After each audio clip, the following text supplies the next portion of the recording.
So the timing for afternoon class, is it 4:45 or 5? 4:45. Okay. Every day. Okay, so 4:45. 4:45. Yeah, and that is what is in the paper also that they printed. So we all are okay, right? We had some confusion, that's why. Yeah, because there was some talk about making it 5 yesterday, so there was suggesting. Should we make it to 5? No. Oh. You're not suggesting anything. I mean, 5 would not be bad because it gives a little bit time for yoga, but it's fine. You know, that's because the Aarati starts at 6 o'clock. So if you have to take a little And they said they moved the Aarati because of us instead of. Yeah, that was... No, this is more complicated than that, because Shuddhatma ji and I, we went back and forth. It was his recommendation to do it at 4:45. We are fine with In fact, he wanted to do it at 4:30. But then I wanted more time in the afternoon. And what I'm saying is that if we all agree, because what we can do is we can quickly go to Aarati at 6 o'clock. I'll finish it maybe 5 minutes early. So we can start at 5, which will give you more time to do yoga and if you want. I think we can start a little early. Yeah. Let's see it is. I think But it's a good Done.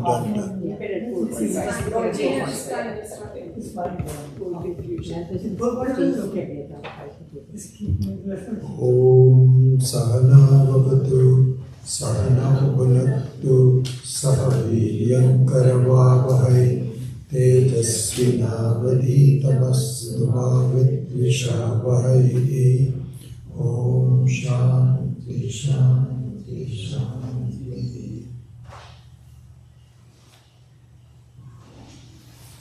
All right, questions?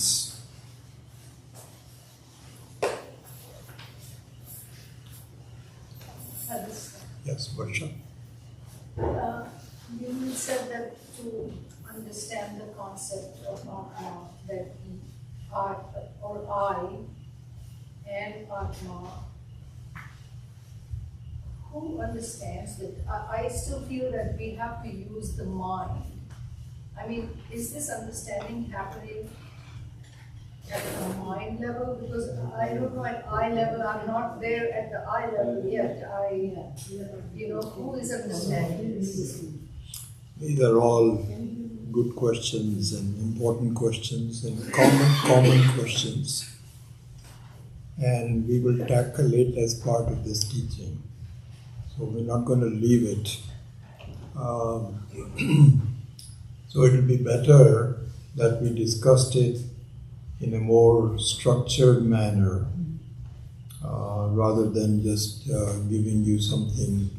Because if I can give you something, but you will have further questions on top of that, and all of those will be better done if we have had some material behind us to understand. So, but very briefly, since you asked, I'll give you a very brief answer to that. Is that actually this is interesting because in our Shastra, it is sometimes said you cannot understand the self through the mind. And sometimes it says you need the mind to understand yourself. So there is actually some apparent discrepancy between what the Shastra says, which it isn't. So it is really not a non-understanding of what the Shastra is saying, per se. But basically,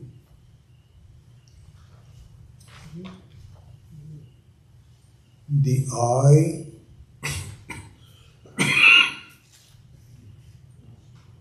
with the ignorance is seeking.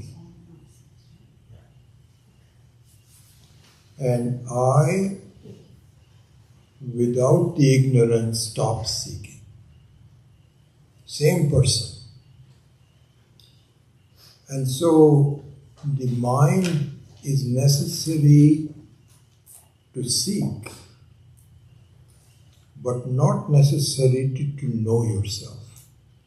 That knowledge of yourself is also done through the mind, but here's the thing. Knowledge does not generate the I.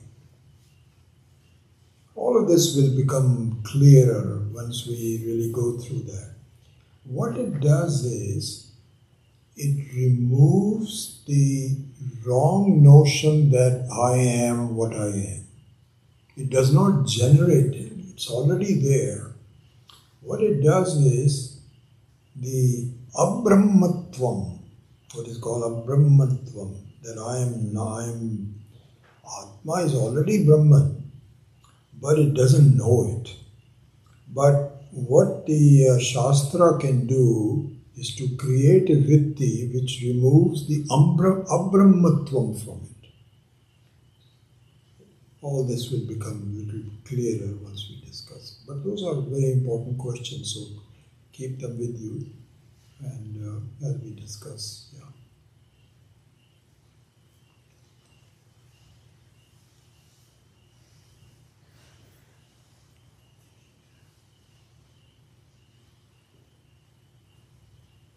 If you don't ask any questions, we'll have to start our concerts. I have Please do. one more clarification and example that you can give of rishis, of rishis and munis. On and off students actually. You described in your talk about rishis and munis. Right. So their attributes or qualities, and if you can give some examples. No, so I'm not sure that I can give any examples per se, but I can reiterate what I said earlier. That's all I can. I mean, I'm not sure that I can give you an example for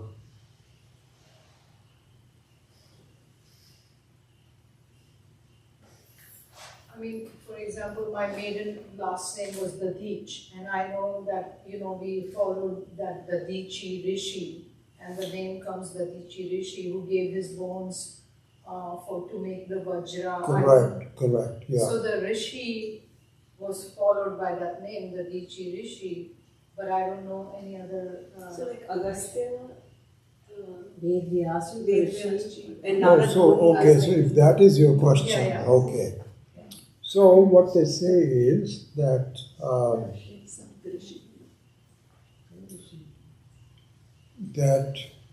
we were talking about who is my real father. We were talking about that earlier. So we have a local father who gave us this body. Okay? But then there are other fathers, because really speaking, all your forefathers were your fathers. Mothers also, both are included in this. Okay? So their genes were transmitted to your parents, whose genes you inherited. So, as we were discussing it, this is an unending kind of a thing. And you can keep going as to say, this is interesting. We all have this thing as to, we all want to know who was my grandfather. I actually really didn't really pursue this, but a lot of people are crazy about it. Who's my grandfather? Who's my great-grandfather? Who was that? What happened? When did they come? All of this is a fascinating thing. So there is in fact a lineage that goes back. So one can say that the Rishi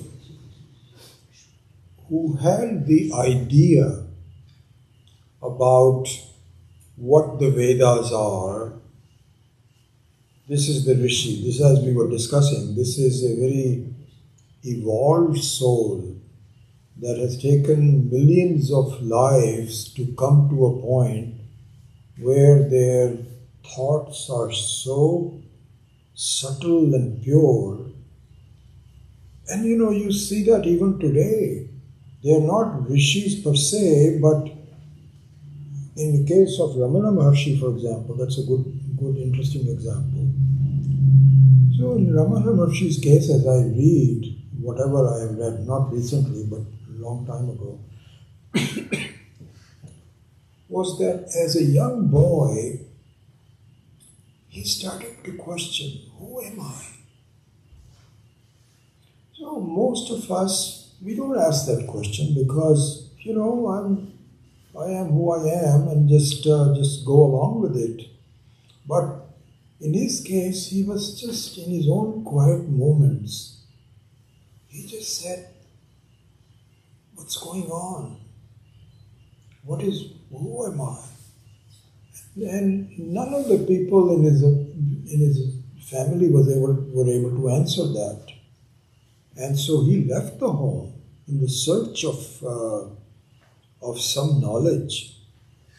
And he found out from some people who you really are. And he had done a lot of karmas in the past life that those answers became very obvious to him. This can happen to any one of us. Because if you have a developed mind and if somebody tells you, do you know who you are? This is a fact. We can actually stop. This is what is called an Uttama Adhikari. So they say there are three kinds of Adhikaris. Uttama Adhikari means the best student. Then Madhyama Adhikari. And then you have Adhama Adhikari, the third, which is you don't understand anything. This is too early to do it. Do it later on. The Madhyamadhikaris are interesting. In some way, we are all part of the Madhyamadhikaris. That you have some knowledge, but not clarity yet. So you have to keep on going, and so on. But the Uttamadhikaris, who have actually done, and they are not exceptions to the rule. It's not as though the Uttamadhikaris are something special. They have done it in the past life. But not complete that. But when they are born, as it is said by Sri Krishna in the Gita, in fact, in the 8th chapter, just to give you an idea, it's very interesting. I'll come back to it to answer your question, but just in the entire Bhagavad Gita is meant for understanding in this life. That's all it is all about. It's not about Swargaloka and so on and so forth. It is all about what do you do now in this life. And also not only in this life, but in the waking state of this life. You cannot do it in a dream, you cannot do it in the sleep, but as you are awake. Okay, but in the case of some people, what they can do is they have done all this work in the past life, and when they are born, they start asking questions. Who am I? And of course, he could not answer it himself, which we will discuss why not. I might as well tell you, we have done that a couple of times, but because the person who is asking appears real to him. In other words, this is a very big topic, I'll come to that later on. So it's a very advanced topic. That the person itself, himself or herself, is not discussed, is not dismissed when you are asking, who am I?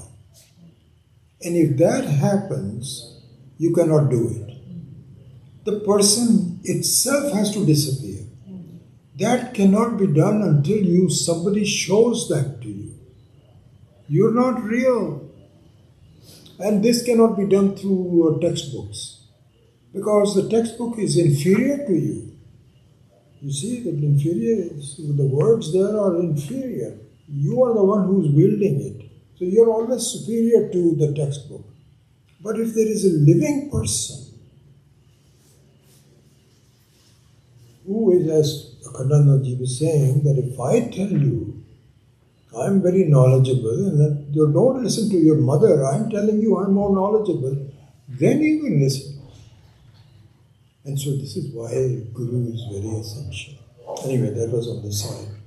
So, in the case of Ramana Maharshi, he had a premonition that something is, I don't know what's going on. I don't feel good about just, going to school and doing this or the other. I want to know what's going on. Who am I? And he had to find the right teacher. And then somebody said, my God, you are the very Atma. So then he said, my God, I thought so, but I wasn't sure. I'm glad you told me this. And then the rest of it is, the history where he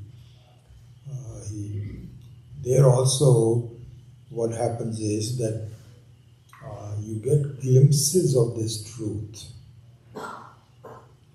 But the glimpses do not stick with you. So this is what is called Brahmanishta. So Brahmanishta, Shrotriya Brahmanishta. What is it? That Mundaka Upanishad. Pariksha lokan karmachitan ayat brahmana nasti akritaha kritena tat vijnanartham gurumeva abhigachet shrotriyam brahmanishtam. So Shrotriyam means one who is knowledgeable about all of this. So we can say, I can say I'm a Shrotriya. And I think many of you are becoming Shrotriyas, where you are knowledgeable about what is going on. But we are not Brahmanishta. Then the next thing that happens, which is beginning to happen to me, is that you get glimpses of the truth. You get glimpses very clearly, oh my God. But you don't have the Nishta, because it's like a lightning strike that comes and goes, but does not stay. But it will stay. If you just keep on doing it, one day it will really become Nishta. Anyway, so answer your original question. So, you cannot find your forefathers. Even a rishi was the one that presented the knowledge once he had that knowledge. And so that's how it is called rishi. Not somebody told it. He or she herself found out this is who I am. So then, as we in our Shastras it is said that many of the rishis were married and had families. So it's not necessary that you do that only when you are single and you're a brahmachari and so on and so forth. So when they had families, then it was recommended that the family members of that rishi understand the Vedas as enumerated by that particular rishi. Because the Veda is very, very vast. So this is where we have Chaturvedi, Trivedi, Dvivedi, and so on. And that is academic, because I can recite anything and so on and so forth. But if you want Atma Vidya, then this is enough. One Veda is enough. Just stick to that. One Rishi is enough. So therefore it is recommended that you take the blessings of your own original Rishi, because you belong to that family of that Rishi. And it will be better for you, it will be faster, you will gain nishtha faster if you were part of that. So that is my view. So would Tapovan Maharaj be considered a Rishi? Who? Tapovan Maharaj, because we hear about Swami Dayanand, Swami Chinmayanand, they were all his Shishyas. But Swami Tapovan Maharaj, he's also learned from the Shastras and... Tapovan Maharaj also. There are no rishis in our life. living. Rishi Matang, Rishi Gautam, Vidya, these are all Rishis. So there's actually I'm really learning this from Swami Khandananda ji. And I really don't care, because whatever happens, happens. That's not important to me. But what I did learn from him was, in reading his books, whatever books I read, that there are very few rishis. And so, for example, Adi Shankara is not a rishi, he's a muni. Most of them are munis. All this Swamis that we see, Dayanandji, this, that, the Tapovan Maharaj, they're all muni, there are no rishis. Yeah. We asked us Chiranjeevi, right? Did we ask? So maybe he is current Rishi, you can say, I guess. If you believe Chiranjeevi. No, I don't know anything about Chiranjeevi or those are talks from, what is that? An autobiography of a yogi. So those are kind of things. I was very influenced by it and I really liked it a lot, but my teacher said, leave it. That's not Vedanta. And so I've never researched. I still have my original book from 40 years ago. And in a way I've gone beyond that. It's funny stuff. I'm not disbelieving it, but not useful for me. I should not uphold. Why am I more what I'm most interested in is, what do I need to do? What's important in my life? And I want to seek the truth, now, here and now. Not any siddhis, no other things and so on, just in my own quiet way. That's what I want to do. I don't know if I'll be successful, but at least I should have the right path to take care of. So yeah, these are all anyway. Any other questions?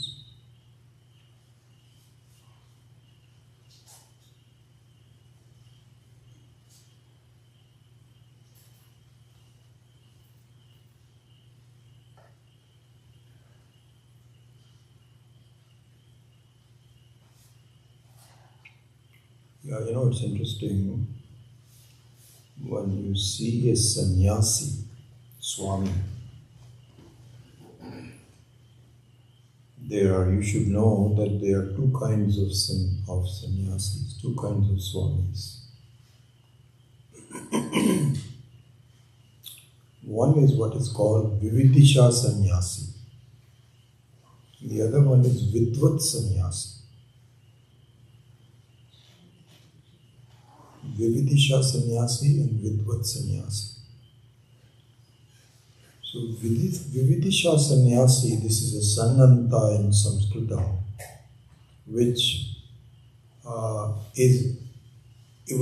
Sananta intensifies the verb. So when you say Vividisha, it means Veditum Ichcha. Iti Vividisha. Veditum Ichcha means the desire to know. And in a way, everybody has a desire to know. Who doesn't have the desire to, I know what's going on. And I want to know what's going on. This is why Swami Dayananda used to say, that, we are all naturally curious. This is because we want to really know. I do not like the idea that I don't know something. That doesn't really, this is why Swami Dayananda used to say that suppose you are passing by and there are two people whispering to each other. You know what you do? You slow down. You cannot stand there because people will say, "What? Go, go, go. What are you doing here?" But you're hoping to catch at least the gist of it. Sometimes it happens to me too. I'm upstairs studying and my wife is sitting downstairs and she's doing some work and so on. And the phone call comes. And usually we can now tell who calls because, you have this phone system where you can say who calls. So we have phones all over the house. And I can tell while I'm studying that it is my son Manoj calling. Okay? And so now I'm very busy doing. So my wife picks it up first. And she starts talking. And I can vaguely hear them. And it's been going on for a while. So what I do is, I don't actually go down, but I go close to the staircase to just get an idea of what topic they are talking about. You're not alone in this. What's that? You're not alone in this. I'm not alone. My husband always pretends he needs a glass of water. He says my husband always pretends he needs a glass of water. But really I'm kind of curious to see, because I want to see if it's something really serious. These days actually it's quite, because our granddaughter has been very sick, and so if something should come in, then I immediately pick up the phone as well. But if it is not the case, I want to know, is there something serious? Then otherwise I go back. So I do go close to. So really speaking, this is important that we need to know.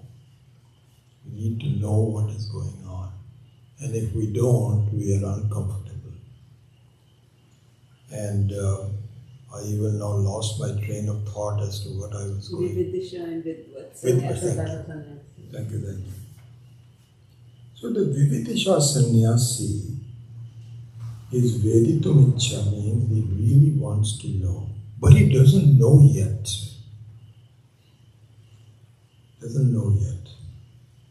So, please understand that there is no basic difference between you and I and most of the Swamis. I would say almost all the Swamis that we meet. With one difference. They have dedicated their life to knowing, whereas you and I are straddling the surface. We kind of want to know, but I'm not sure. I can't give up everything else to know. They have given up everything else to know. But they don't know it yet. They are still figuring out what is Atma, what is this same thing. This is Vividya sannyasi. Then out of them, I would say 1 in 100, maybe even 1 in 1,000, becomes Vidvat sannyasi.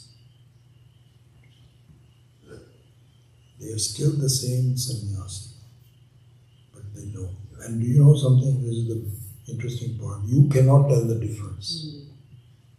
You cannot tell the difference. Some cases you do. But in most cases you cannot. Where you can tell the difference is if they follow a particular agenda. They are doing something, then they are not Vidvat. If they also have a desire that I want to do something, I want to establish, I want to create a mission, I want to do this and so on. So, interesting, I think you brought up the question of Tapovan Maharaj. If we were to take that distinction of, you can say that Tapovan Maharaj was definitely a Vidvat sannyasi. I am not sure of Swami Chinmaya.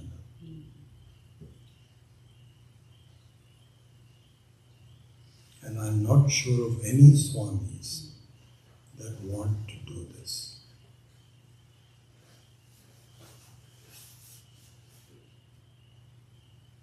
I get phone calls from people that we have a Swami who wants to see California. Can you please host him? I'm telling you, I get 2 or 3 every year. And it pains me to say no.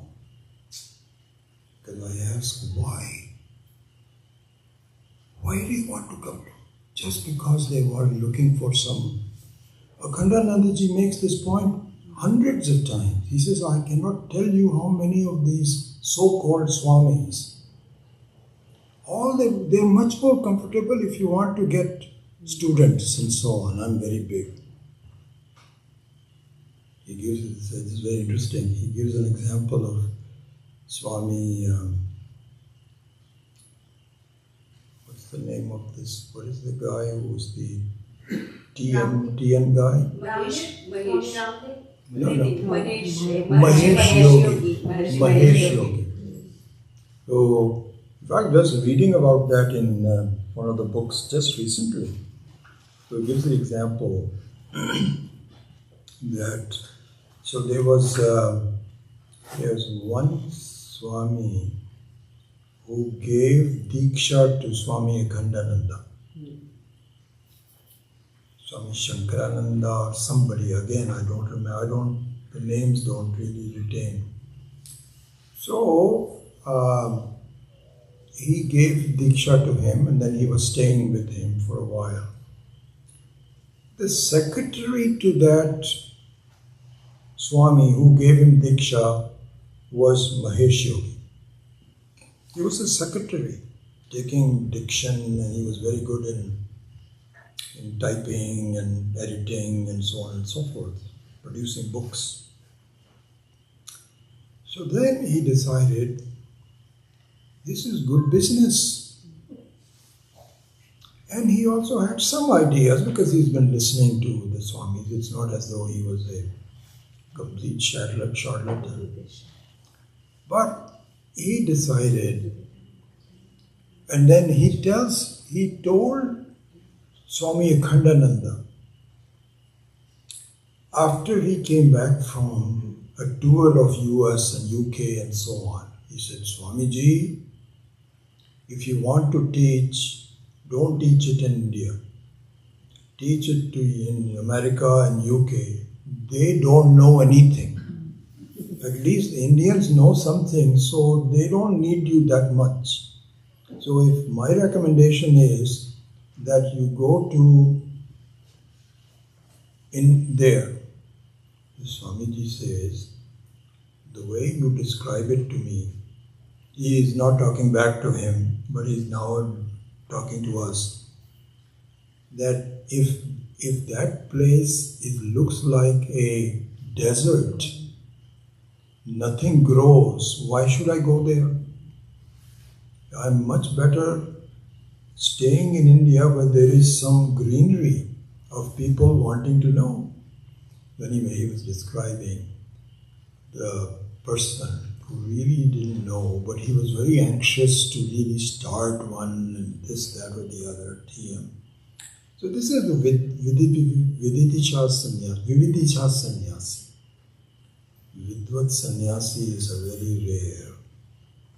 And the main thing would be you, and in some way I'm a Vividisha person because I'm still giving classes. There's no point in my giving classes. Why should I give classes? But somehow I have a feeling that, and I feel better because, quite frankly, I learned a lot myself by by writing these notes, because it clarified because I still have some doubts. So I'm in a way, I'm not a Jivan Mukta yet. But on the other hand, I have a great clarity of where I'm going, where I need to go. There's no question in my mind about that. And I get glimpses of it, no doubt about it. So the only difference between most of the Swamis and you and I is that they are much more dedicated, but they are also learning. And if they have some agendas, God helps them. Because anybody that has agendas, desires, they want more people, build more things and so on, they are not Vidvat sannyasis. Not yet. Because then, so this is why Swami Akhandananda also says, I was talking about that but I didn't complete it, that my God, I have met so many so-called Mahatmas, but when you talk to them, you realize they don't really know. They don't know. Because, and on the other hand, it's just a revealing. There's a book that he wrote, I think I've already mentioned that to you so many times. You read that, just the opposite is true. I used to think, when I was studying with Swami Dayananji, that maybe only a few people know this. This is very rare. And this actually increased our sense of ego. I remember that. Oh, I know so much. I don't know how many people know this and so on. It was so stupid. And when you read his book, you realize there are literally hundreds, if not thousands, of real Mahatmas sitting there on the corner of Ganga. And they don't even talk to anybody until you start talking to them. And they'll say a few sentences that reveal my goodness. The Swamiji says this. But he says, I have really met literally thousands of Swamis that do not understand the whole thing. And so, this is how it is. Yeah. So, a couple of questions. What was that book that... So, there is a book in Hindi, not in English. It's called Pavana Prasanga. So, what it means is, Prasanga means the company. The company of people is called Prasanga. Pavana Prasanga means a company which is pious. A pious company. So the follow-up question of the discussion that you just had, is it when you talk about two Vidvat and Vividisha sannyasi, the Vidvat sannyasis, is it because they do not understand, or is it because they don't have nishtha? They don't have what? Nishtha. Nishtha. No, they have nishtha. They have nishtha, but nishtha means they don't have the nishtha. Having the nishtha and the understanding is the same thing. It's the same thing. Abiding in oneself. Yeah. Nishtha is that's what we do. Yeah. So, if a Vividisha sannyasi comes close to understanding, that doesn't mean, so I would modify what I was saying earlier about the person that has agenda is not Vidvat and so on. I'll modify that a little bit. Okay? Supposing you have been teaching while you were still Vividisha, then you become Vidvat. You probably will not give up teaching, because the teaching is not a part of your desire. It is something that you started something and you don't want to just leave everybody. It's the same thing on what I say about the family. In the Jivan Mukta, you don't leave the family. If you want to leave the family because you don't understand, that's a different thing altogether. But you don't leave the family just because you have now become. There's a very famous case, I think I've told you this before, with Ramana. Huh? Nisargadatta Maharaj? Sorry? Nisargadatta. No, not that one. Maybe you can tell about that. No, I'm talking about in Ramana Maharshi's ashram. There was a student, Indian student, older person, who was a householder. And he was so impressed by the teaching that he just wanted to spend more and more time with Swami, with Ramana Maharshi. One day he approached him and said, Swamiji, I want Diksha. I want to become a Vividisha sannyasi. So Ramana Maharshi said, okay, tell me more about your home situation. Why do you want to become one?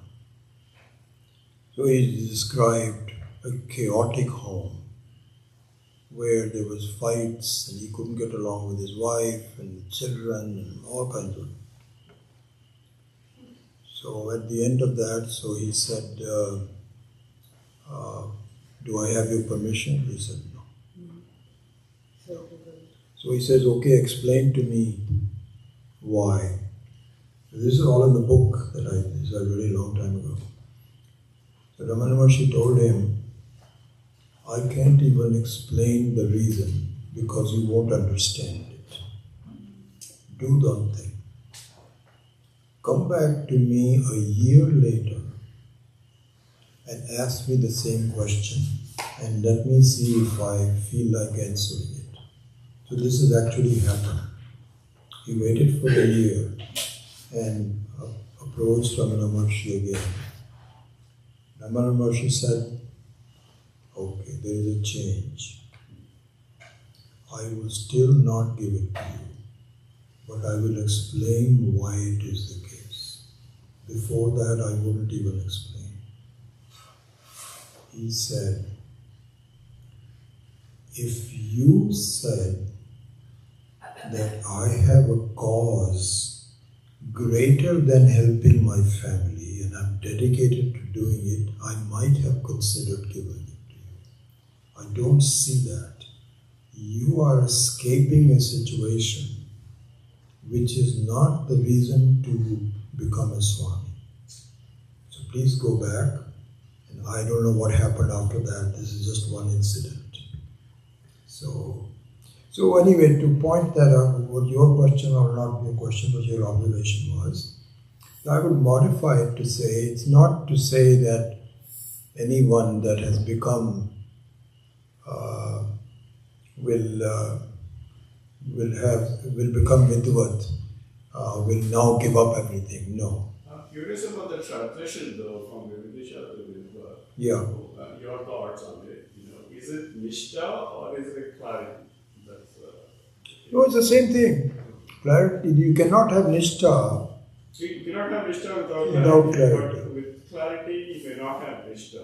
Is what I'm thinking. So the clarity also is, there are still some things that are still missing, that are not quite there yet.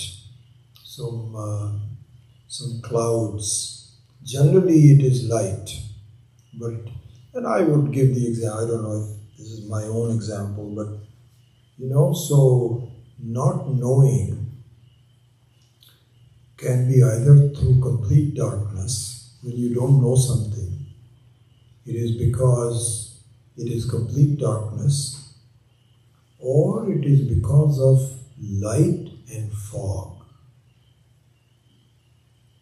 Both of them can prevent you from seeing what is going on. But in the case of the fog, it is imminent, it's going to go away. And you are patient. I feel in my case I'm at that point. If I don't have complete clarity, I think I will have it sometime soon. Whether in this life or next life, Bhagwan will tell me, I don't know. But it is not the darkness of the night anymore. So something like that, I would say, would be the transition.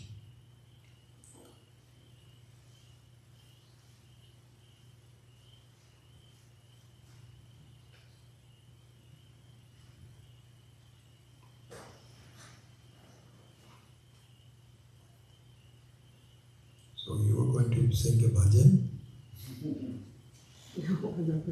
So, because today is Monday and it's dedicated to Lord Shiva, we thought that before singing a bhajan, maybe we could, and this is something that Vidya has sent everybody, this very famous stuti of Shiv, Mahadev Shiv, which is actually in the Uttarkand of Ramayana.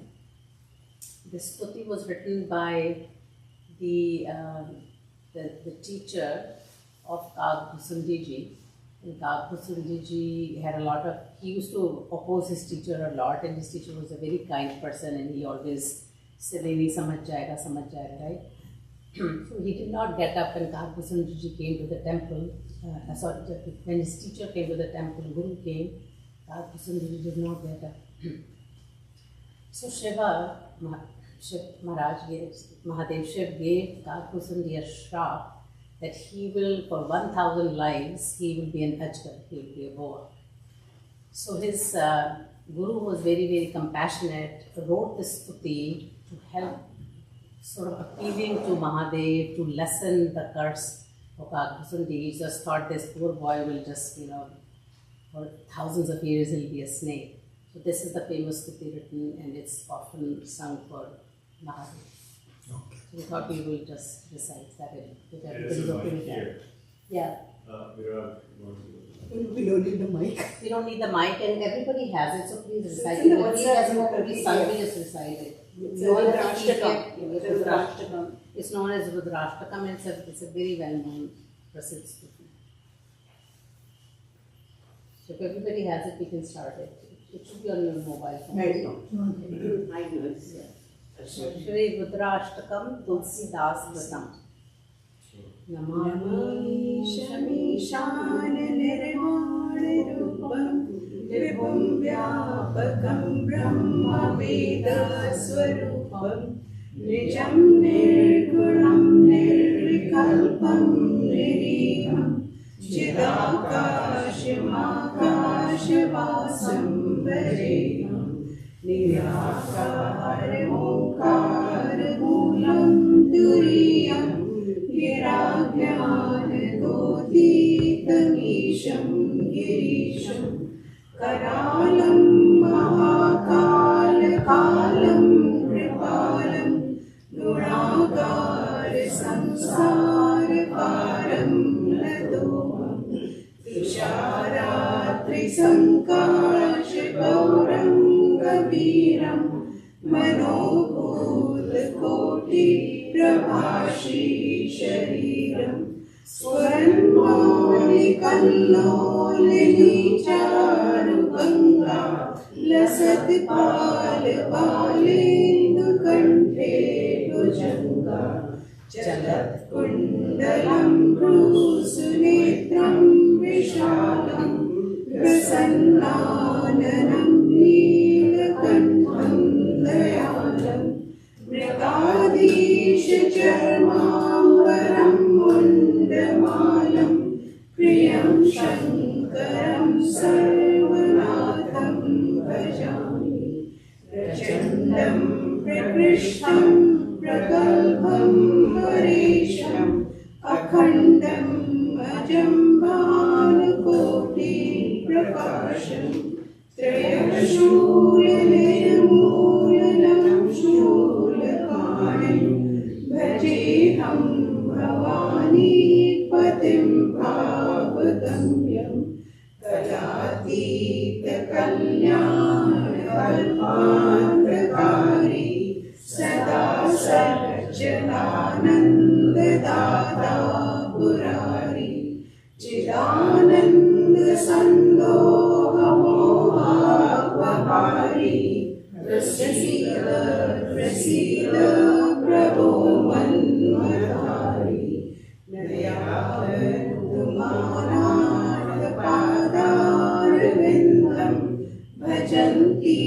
लोके परिवाराणां लतावत् सुखं शान्ति सन्तापनाशं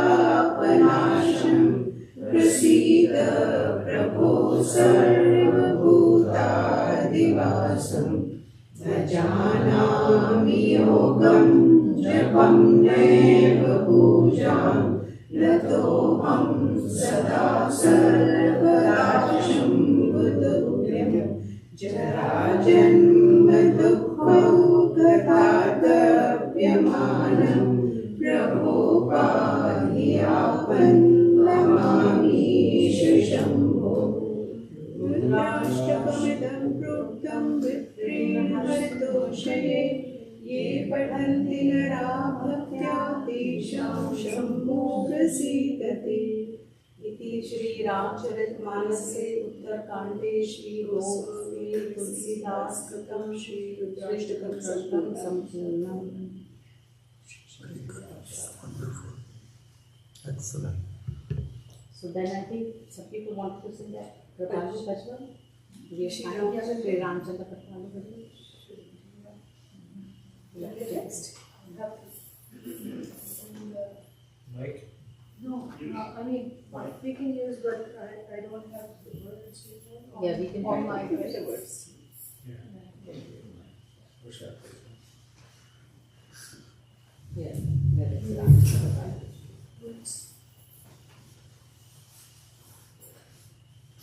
अरे उसमें भी है वो तो किताब है ना हमारी.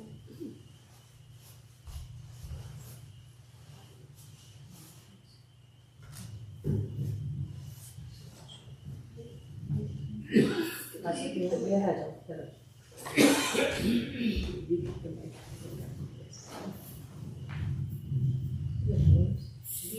रामचंद्र कृपालु भज मन हरण भव भय दारुणम् नव कंज लोचन कंज मुख कर कंज पद कंजारुणम् कंदर्प अगणित अमृत छवि नवनील नीरद सुंदरम् पटपीत मानभुतडित रुचि शुचि नौमि जनक सुतावरम् श्रीचन्द्र कृपालु भज मन करण भव भय दारुणम् कंज लोचन कंज मुख कर कंज पद कंजारुणम् भज दीन बंधु दिनेश दानव दैत्य वंश निकंदनम् रघुनंद आनंद कंद कौशल चंद दशरथ नंदनम् सिरनोद कुंड कृपालु भज मन भरण भय दारुणम्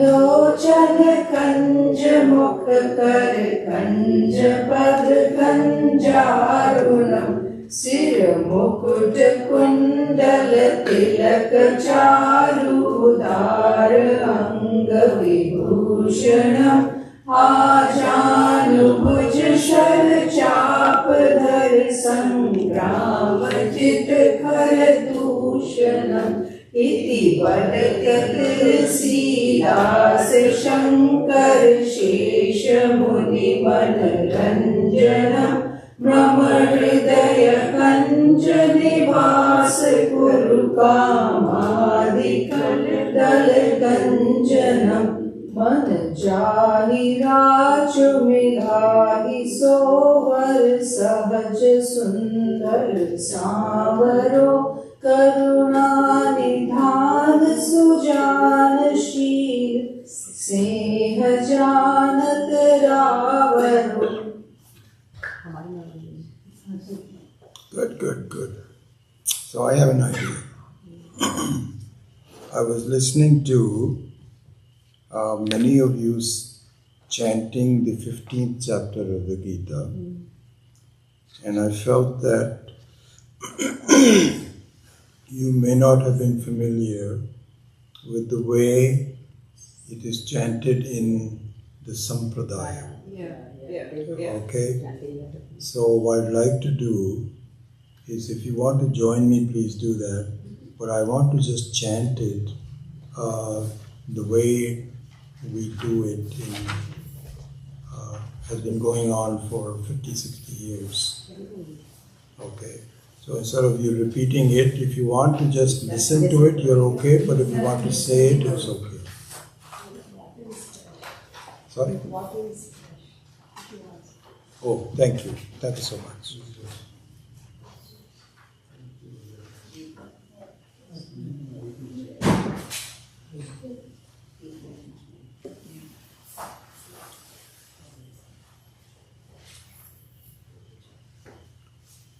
अथ पंचदशोऽध्यायः श्रीभगवानुवाच ऊर्ध्वमूलमधः शाखम् अश्वत्थं प्राहुरव्ययम् छन्दांसि यस्य पर्णानि यस्तं वेद स वेदवित् अधश्चोर्ध्वं प्रसितास्तस्य शाखाः गुणप्रवृद्धा विषयप्रवालाः अधश्च मूलान्यनुसन्ततानि कर्मानुबन्धीनि मनुष्यलोके न रूपमस्येह तथोपलभ्यते नान्तो न चादिर्न च सम्प्रतिष्ठा अश्वत्थमेनं सुविरूढमूलम् असङ्गशस्त्रेण दृढेन चित्वा ततः पदं तत्परिमार्गितव्यम् यस्मिन् गता न निवर्तन्ति भूयः तमेव चाद्यं पुरुषं प्रपद्ये यतः प्रवृत्ति प्रसिता पुराणी निर्माणमोहाचितसङ्गदोषा अध्यात्मनित्या विनिवृत्तकामाः द्वन्द्वैर्विमुक्ता सुखदुःखसंज्ञैः गच्छन्त्यमूढा पदमव्ययं तत् न तद्भासयते सूर्यः न शशाङ्को न पावकः यद्गत्वा न निवर्तन्ते तद्धाम परमं मम ममैवांशो जीवलोके जीवभूतः सनातनः मनःषष्ठानि इन्द्रियाणि प्रकृतिस्थानि प्रकृति शरीरं यदवाप्नोति यच्चाप्युत्क्रामतीश्वरः गृहीत्वैतानि संयाति वायुर्गन्धानि वाशयात् श्रोत्रं चक्षुस्पर्शनं च रसनं घ्राणमेव च अधिष्ठाय मनश्चायं विषयानुपसेवते उत्क्रामन्तं स्थितं वापि भुञ्जानं वा गुणान्वितं विमूढानानुपश्यन्ति पश्यन्ति ज्ञानचक्षुषः यतन्तो योगिनश्चैवं पश्यन्त्यात्मन्यवस्थितं यतन्तोऽप्यकृतात्मानः नैनं पश्यन्त चेतसः यदादित्यगतं तेजः जगद्भासयतेऽखिलं यश्चन्द्रमसि यच्चाग्नौ तत्तेजो विद्धि मामकं गामाविश्य च भूतानि धारयाम्यमवोचसा पुष्णामि चौषधीः सर्वाः सोमो भूत्वा रसात्मकः अहं वैश्वानरो भूत्वा प्राणिनां देहमाश्रितः प्राणापानसमायुक्तः पचाम्यन्नं चतुर्विधं सर्वस्य चाहं हृदि सन्निविष्टः मत्तः स्मृतिर्ज्ञानमपोहनं च वेदैः